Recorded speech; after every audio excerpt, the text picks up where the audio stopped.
Muito bem, aí voltamos então com o terceiro e último bloco do seu boletim de esportes. Continuamos com o Fernando Antônio e ele dizia que realmente o jogo do Americano com o Audax, lá no Rio de Janeiro, um jogo que poderá ser mais difícil, deverá ser mais difícil, inclusive, do que o jogo do Goytacazes com a Portuguesa, que vai ser jogado na Ilha do Governador.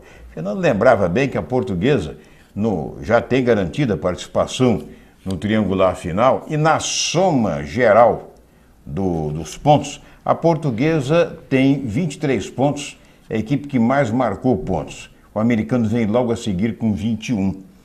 Não importa a quantidade de pontos da Portuguesa, que já está garantida na fase. Pelo índice técnico ela não entra. Pelo índice técnico ela não entra. Então, na verdade, quem está em primeiro pelo índice técnico é o Americano, que tem 21 pontos, e se conseguisse mais 3 pontos, ou 1 ponto, se quer que seja, lá fora, seria muito bom, porque logo atrás vem o Séries, que está com 17 pontos.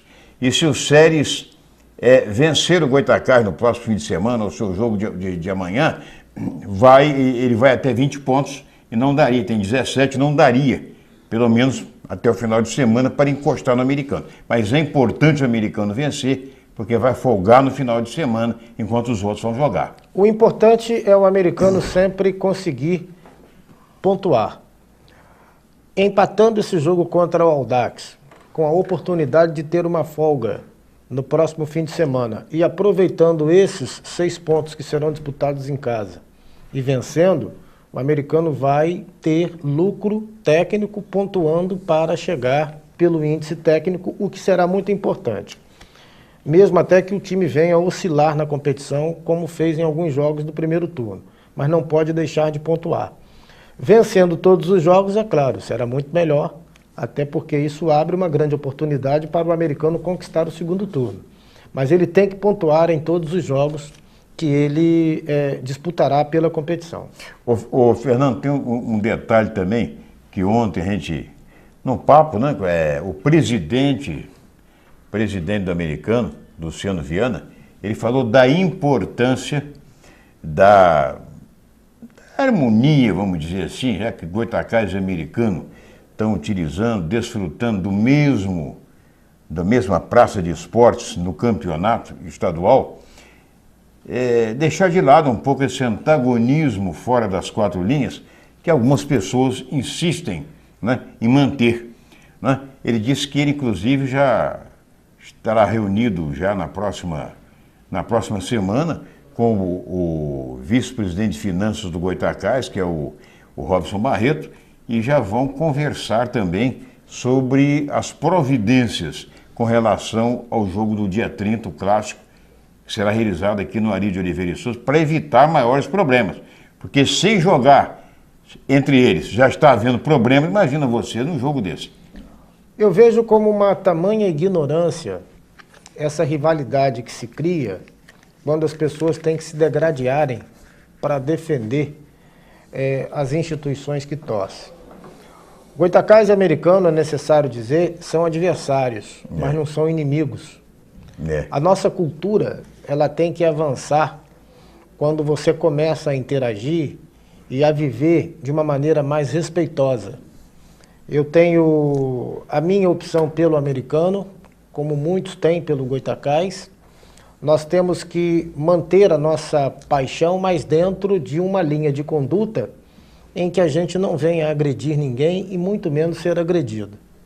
Então, quando a gente observa troca de insultos com ofensas e às vezes até com alguns partindo para as vias de fato, a gente vê que ao invés de estarmos evoluindo, estamos regredindo.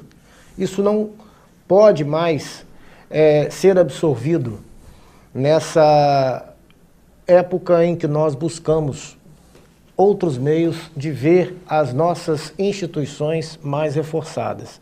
Americano e Goytacazes, clubes que já conquistaram competições importantes, estão hoje vivendo um aspecto, né, que é o avesso da realidade que nós gostaríamos de ter.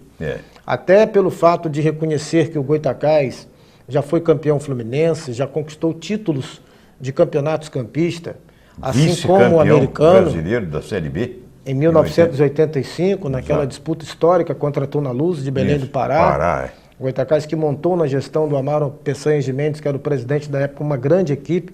O técnico era o Pinheiro.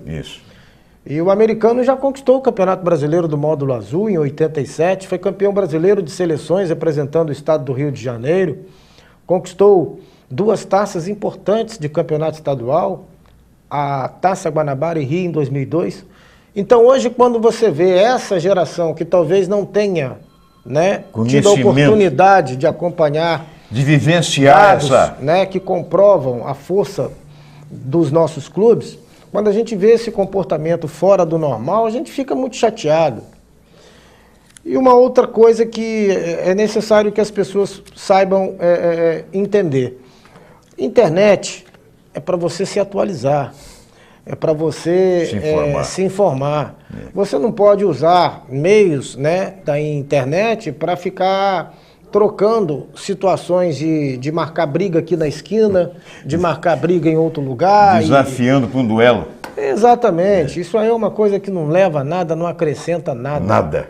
Nós tivemos no recente jogo do Goytacás contra o Sampaio Correia um problema grave. O presidente do Conselho Deliberativo do Americano, o Dr. Carlos Abreu, foi ao jogo com o técnico João Carlos Ângelo.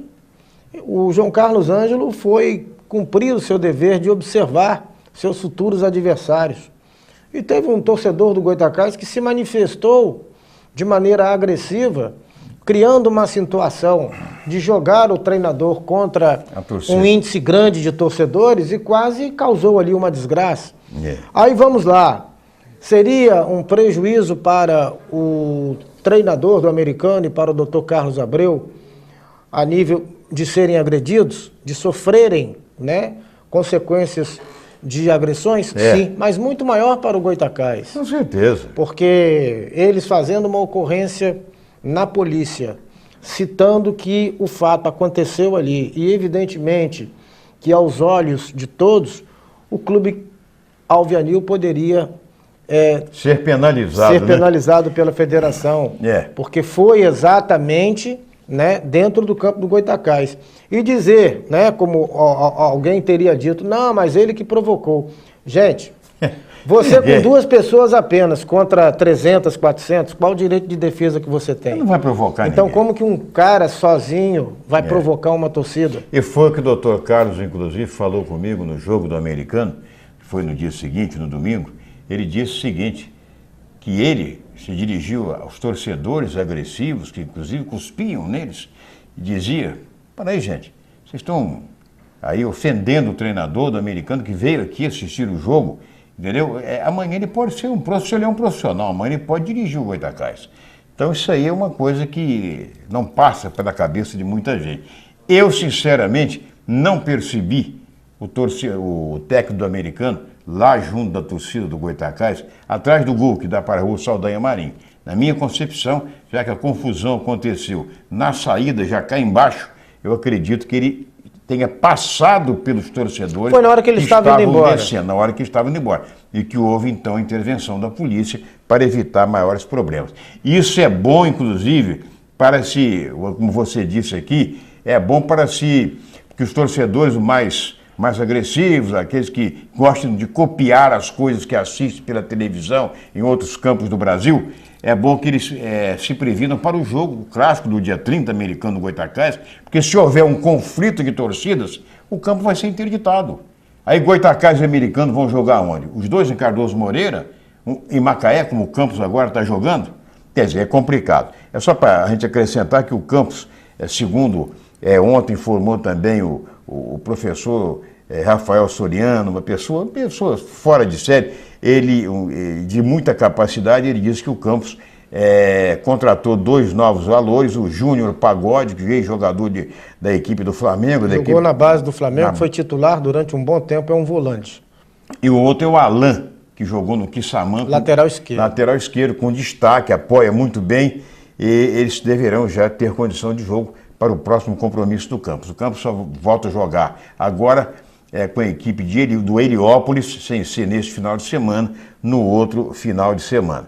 E nós abordamos, inclusive, também, se ele tem alguma novidade sobre o time do Juventus, né, que dizem que é aqui do Norte Fluminense, mas na verdade é um time do Rio de Janeiro, que está utilizando as dependências aqui do Açu, né, porque ele é treinado por Fabiano Pereira, que dirigiu com sucesso as categorias de base do São João da Barra, né, no ano passado. E esteve também trabalhando no Americano.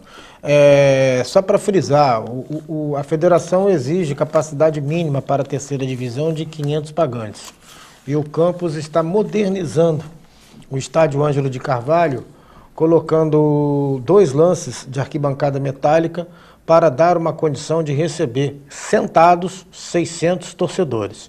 E está fazendo um vestiário para atender a arbitragem e ampliando aquele antigo vestiário do visitante para que os laudos que estão ainda faltando sejam liberados, com o campus já podendo usar a partir da 4ª, 5ª rodada a sua praça de esportes. Exatamente. Bom, nós vamos encerrando aqui o programa, lembrando que também as cabines de rádio já começaram a ser construídas também sobre a laje lá da sede do Campus Atlético Associação, mandando um recado para o pessoal aí do campeonato do Masters, né, dizendo que amanhã nós estaremos, hoje não houve tempo suficiente, mas amanhã nós vamos dar todos os detalhes do campeonato, colocação, grupo A, grupo B, o Super Master também. Abraço para o pessoal do Limite Esporte, um abração muito grande. E também para o Jânio, que é lá da equipe de Master do Americano, que jogou em 2 barras, o Americano venceu no sábado por 3-2. Obrigado a vocês todos pelo carinho da audiência. Um abraço mais uma vez para o nosso José Nunes da Fonseca, com quem eu tive o prazer de estar ontem, deu várias sugestões aí para o programa e tal. Obrigado, Zé Nunes. Um abração a todos e até amanhã, se Deus quiser.